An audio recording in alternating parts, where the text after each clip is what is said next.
J'avais besoin d'une pause, je suis allée dans une église pour me ressourcer, prier. Et là, en fait, c'est Marie qui est venue. Donc Marie est venue, elle est très perso principale. Donc ça démarre par comment parler aux plantes, les roses, c'est le féminin sacré. Ensuite je vais pas parler d'huile et en fait je parle d'ayahuasca, mais en fait du coup j'étais à Lisbonne avant d'aller au Sénégal et Marie m'a parlé. Donc la chrétienté et le New Age, pour moi d'habitude ils s'opposent. Et là, en fait, elle a commencé à me transmettre cette diète, ou plutôt cette cure. Donc il y a Marie qui était... T'as de quoi noter? Donc, 100 grammes de romarin. De romarin, 100 grammes de romarin. Tu trouves ça chez Lidl. Bonjour ou bonsoir à toutes celles et ceux qui nous regardent en replay. Si vous voulez un jour rejoindre la team live, vous êtes les bienvenus tous les mardis, jeudis et dimanches soirs dès 21 h. Bonne rediffusion. Comment connecter avec l'esprit d'une plante? Chamanisme. C'est un tuto pour connecter avec l'esprit d'une plante. Et je vais prendre une plante avec moi. J'ai ma plante. Pour vous faire un retour sur une cure de rose que je viens de finir, je vais vous expliquer après pourquoi j'appelle pas ça diète de rose. Et j'avais envie de vous partager en fait les différentes étapes que j'ai pu identifier. C'est vite chez elle. Aller communiquer avec une plante, mais sur le plan de l'esprit. Ok. Et aller en fait recevoir des enseignements de la part d'une plante, recevoir sa sagesse. Elle dit ça très calmement, hein. Elle est dans le plus grand des calmes. Elle dit pas je sais que ça peut paraître bizarre. Non, non, non. De la guidance et aussi de la guérison. Alors pourquoi en fait je me suis tournée vers la rose? C'est une plante qui m'attirait notamment parce qu'elle est particulièrement reliée au féminin. C'est une voie en fait initiatique qui était enseignée dans des temples en Égypte et qui permettait en fait aux femmes de se réunir et de en fait être... Offrez aux femmes des roses.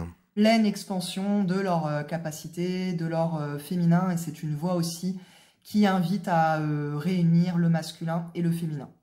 Parfait. Quand je suis... De toute façon, le monde marche comme ça. Hein. Partie en Équateur et au Pérou, j'ai donc participé à plusieurs cérémonies d'ayahuasca, et c'est à ce moment-là en fait que j'ai vraiment pris pleinement conscience de la puissance des plantes et de tout ce qu'elles pouvaient en fait nous enseigner, et de leur capacité en fait de guérison. Pour Astérion, tu penses que l'attirante vers une plante? Oh bah, franchement, en tout cas, moi je suis pas celui qui va juger, mais simplement si on me dit que avec les animaux c'est une déviance envers une plante aussi.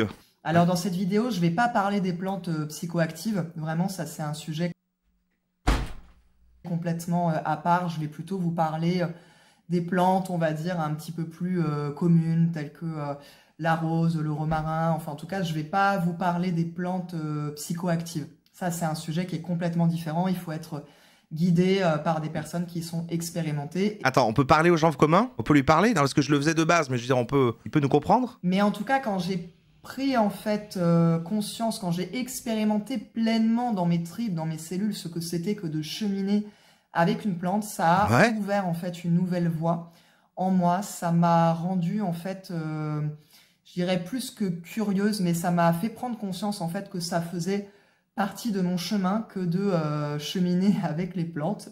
Donc en plus du chamanisme, bon, c'est évidemment complètement lié. Cheminer, c'est... Ah oui. Et en fait, je crois que l'ayahuasca avait été tellement vibrant et intense pour moi que quand je suis rentrée en France, en fait, il y avait le processus qui continuait. Ah, je crois que c'est pas censé durer si longtemps. Hein. Donc elle dit non, mais vous inquiétez pas, je vais pas parler de chanvre commun, c'est interdit. L'ayahuasca. Et j'avais besoin en fait de continuer à expérimenter ce lien avec les plantes, mais avec une plante cette fois-ci qui allait être beaucoup plus douce. Parce que l'ayahuasca, on l'appelle la madré, donc c'est une plante qui est plutôt un esprit féminin. Malgré tout, elle secoue quand même bien fort. Donc j'avais besoin de cheminer avec une plante aussi, puisque j'étais dans des questionnements sur l'amour. Et en fait, c'est une plante qui est venue en fait m'aider et me soutenir sur cette voie-là. Comment on parle aux plantes? Comment ça s'est passé pour moi? J'étais dans une église à Lisbonne, en fait, une escale qui normalement devait durer 2 heures a duré une journée avant que j'arrive au Sénégal. Donc j'ai passé une journée à Lisbonne sans que ce soit vraiment prévu. Lisbonne, c'est près du Sénégal? J'avais besoin d'une pause, je suis allée dans une église pour me ressourcer, prier. Et là, en fait, c'est Marie qui est venue. Oh waouh, alors attends. Déjà, c'est pour vous dire comme mes plantes ne bougent pas parce que depuis que je l'ai pris, Il y a plein de poussière qui vole et c'est en train de m'étouffer. C'est terrible. Il était temps que je déménage pour faire un peu de ménage. Hein. C'est difficile de nettoyer une fausse plante. J'étais en train de poser des questions sur l'amour et Marie est venue. Donc Marie est venue, elle est très perso principale.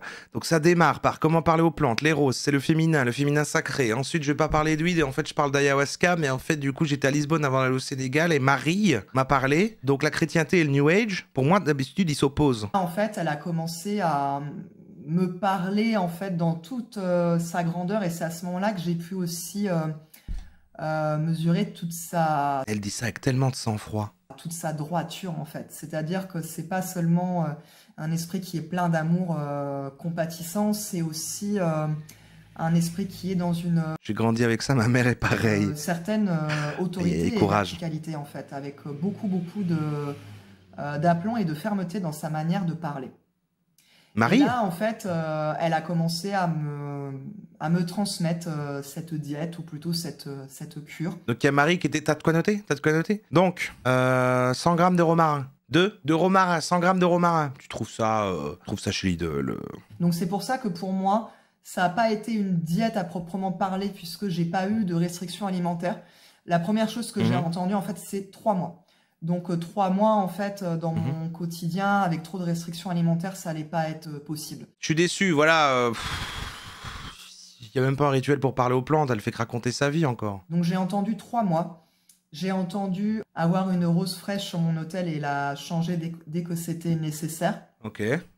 Faire une prière à la rose tous les matins, en y mettant évidemment... Ah voilà, il y a un rituel, c'est bon, elle m'a entendu. Des vraies demandes.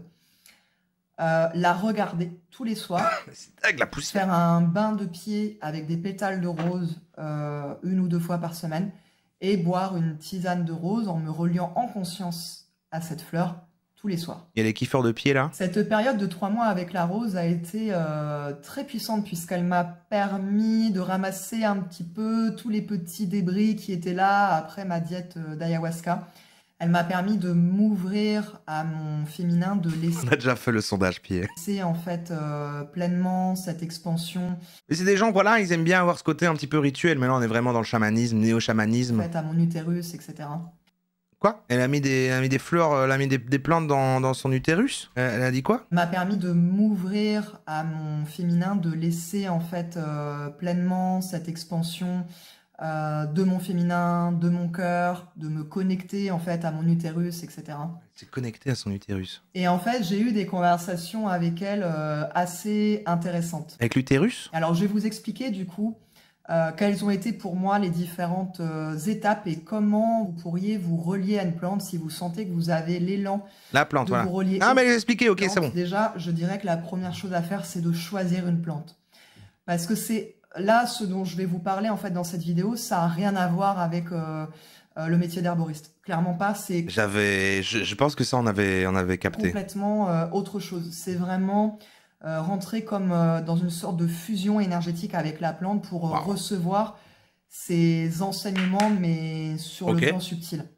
Donc c'est très très très différent des concepts, enfin des propriétés médicinales des plantes. Là, je parle vraiment de quelque chose qui est assez différent.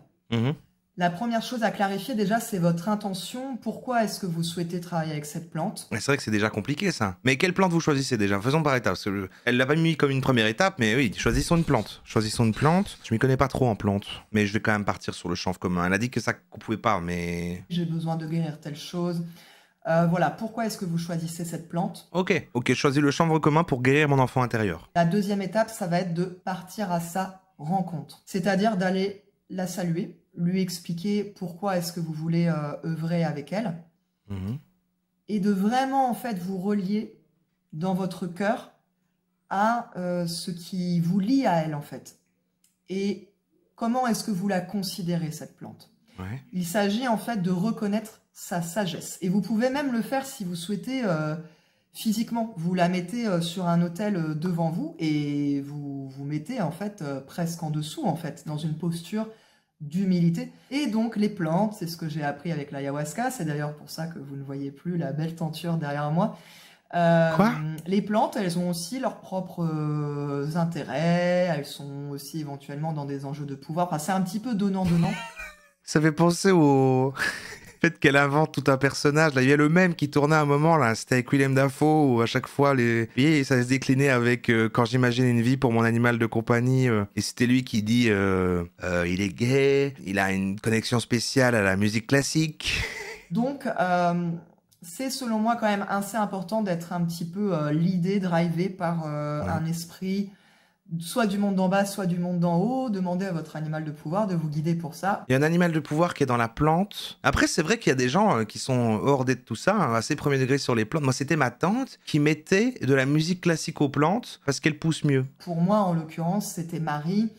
Et il y a eu aussi Marie-Madeleine et Isis qui m'accompagnaient. Oh la vache! Marie-Madeleine et Isis, le dieu égyptien? Quatrième étape, ça va être de demander le protocole. Ça peut être quelque chose de très simple. C'est vrai la musique classique sur les plantes? Ben ouais, ça je sais pas. Mais du coup, si ça démarre de là et que ça c'est vrai, en effet, pourquoi elles auraient pas leur petit univers, quoi? J'arrive pas à croire que c'est quand même vrai. Déesse Roro. Moi, pardon, j'ai mégenré Isis. J'espère qu'elle ne va pas m'envoyer ses foudres. C'est vrai que la musique classique est bon pour les plantes. Je demande pas à ChatGPT, hein. Je demande à l'IA de Google. Oui, il est plausible que la musique classique soit bonne pour les plantes, car de nombreuses expériences et études suggèrent que les plantes réagissent positivement aux ondes sonores douces et harmonieuses. Ah, la notion d'onde sonore, qui du coup stimulerait un peu le... Ça a du sens. Dit comme ça a du sens. Après, au-delà de ça... Il n'y a pas forcément besoin d'aller dans des choses très complexes. L'idée, c'est en fait, dans le protocole, c'est pas quelque chose pour être... qui est destiné à être contraignant, juste pour être contraignant, ou pour jouer au moine dans son monastère qui est complètement dévoué à tout ce qui est moral, etc. C'est pas du tout ça, c'est qu'en fait le protocole va permettre d'instaurer des moments, des espaces sacrés où il n'y a que vous et la plante. Et quand je dis qu'il n'y a que vous et la plante, c'est vous, dans votre âme, dans votre cœur, c'est-à-dire que votre mental aussi, vous allez le mettre de côté pendant ce temps-là. Et ce sont des moments, en fait, d'intimité, en fait. Et c'est dans ces moments-là que vous allez être pleinement disponible pour recevoir ces enseignements. C'est encore un support. J'arrive à voir maintenant les fils. Je vois les fils. J'arrive à voir que, en fait, ça revient encore sur cette même mécanique de, en fait, c'est de la méditation. En fait, c'est juste prendre un moment pour soi. Ça fait plaisir à des gens, mais là, le support maintenant, c'est que tu te mets devant une plante et c'est genre, voilà, tu te connectes à la plante, quoi. Comme écouter ses respirations ou autre. Et au final, techniquement, dans certains aspects, ça marche, mais... Cinquième étape, alors là pour moi ce sont deux choses qui se jouent en même temps. C'est à la fois observer et se laisser traverser par le moment que vous êtes en train de vivre. Ça peut être par exemple se laisser traverser par les odeurs de la plante, qu'est-ce que ça vous évoque, se laisser traverser et observer même la couleur en fait dans ce que vous êtes en train de boire. Moi parfois j'observais en fait le jeu des pétales de rose en fait dans l'eau quand je prenais mes bains de pieds et en fait même le jeu des pétales et la forme qu'il faisait me parlait en fait, me racontait des choses. Ouais. C'est un moment en fait où il s'agit d'être complètement en fait dans une sorte de fusion, puisque sinon vous allez toujours voir en fait ce qu'il y a à l'extérieur de vous comme étant en fait vraiment à l'extérieur. C'est-à-dire qu'il faut prendre conscience que dans ce moment-là, tout ce que vous voyez, tout ce que vous vibrez, tout ce que vous sentez est un enseignement en fait. Et c'est pas quelque chose qui est à l'extérieur. Bon, c'est presque fini, on va attendre la conclusion. Alors vous l'observez évidemment, mais en fait la plante va vous parler en vous envoyant des signaux, des sensations, des pensées, tout. Ah ouais, et là c'est le truc de l'intuition. En fait, tu vas juste penser à des trucs parce que tu es en train de t'emmerder. Tu es assis en face d'une plante. Et là tu vas penser à des trucs et au lieu de te dire tiens, je pense à des trucs parce que je m'emmerde devant une plante. C'est la plante qui me dit ça. Et là, forcément, ça marche si t'y crois. Mais de nouveau, moi, ça fait... je vois l'idée, quoi. C'est sympa. Et il y a des gens, ils sont un peu comme ça. Ils ont leur petit univers. Ils ont envie de faire un petit rituel avec une plante. Ça leur fait du bien. Et ben voilà. Et ben voilà. C'est un peu facile à se convaincre de ça que débloquer son intuition et ça passe par là. Ouais, parce qu'il y a, de manière générale, les mouvements New Age et tout, ça encourage l'intuition en disant l'intuition, c'est pas du hasard. Si tu penses à des trucs, en fait, ça veut dire des choses. Ce qui fait qu'après, tout le monde croit qu'il a des pouvoirs et comprend des trucs et tout. Et là, le support s'avère être une plante. Et puis derrière, il y a quand même des effets bénéfiques parce qu'en fait, ça revient à un truc de méditation, faire le centre sur soi, hop, on se concentre sur un truc, on descend du coup un petit peu, voilà, ce rythme cardiaque, on se détend parce qu'on se concentre sur un truc, on enlève les ruminations, et puis au final, ça fait du bien. Ça a du sens, ça a du sens. Je suis Z. Une plante, ça se joue pas en quelques secondes, c'est quelque chose qui se construit. C'est vraiment ce que j'ai pu expérimenter déjà avec mon animal de pouvoir, mais aussi avec l'ayahuasca, c'est que, en fait, dans la durée, dans les étapes, dans ce que vous allez vivre, avec la plante. J'imagine vraiment les gens qui partent prendre l'ayahuasca comme elle. C'est vraiment elle. Il y a quelque chose qui va se construire. Et puis elle se fait du bien, là aussi, elle fait des petits bains de pied avec des fleurs et tout. Puis du coup, voilà, c'est prendre soin de soi. C'est comme faire un petit bain, voilà, avec une petite bombe qui fait... C'est une relation, c'est un échange en fait. Mais moi, mes plantes me demandent que de l'eau, ça tourne en rond, tous les mêmes. Franchement, moi, j'en veux te dire quand même, noto le plante. Hein. Ensuite, sixième et dernière étape, c'est clôturer. Vous avez ouvert un processus. Il est important ensuite de clôturer. Bah oui, sinon, la plante, elle est là, elle te suit partout. Et de faire le bilan en fait de tout ce qui s'est passé pour vous. Le bilan, pour moi, ça a été vraiment de me sentir accompagnée dans mon chemin de femme, vraiment d'avancer sur ce chemin d'être pleinement une femme souveraine.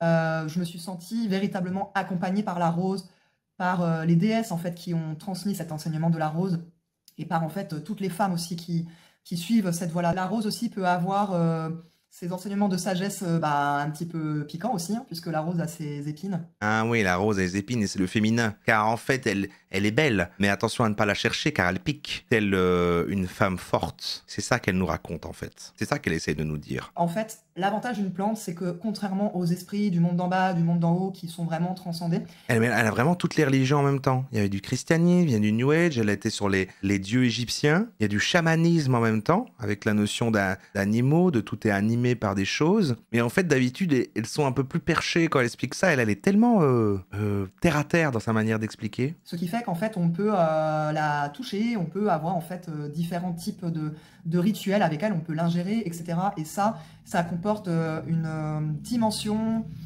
un petit peu plus dense, en fait, je trouve, et qui permet en fait d'accéder à d'autres espaces et qui nous ouvre des portes. Voilà pour cette vidéo de connexion avec... Merci, on a adoré, t'as été là, on a découvert ton petit univers, et peut-être que des gens ici vont parler aux plantes, et puis en tout cas, oui, on peut se revoir éventuellement, je te laisse mon numéro, après, voilà, je suis pas mal occupé en ce moment, donc faudra voir, on se tient au courant, mais c'est vrai que là, du coup, là, les semaines à venir, j'ai plein de trucs, quoi, donc voilà.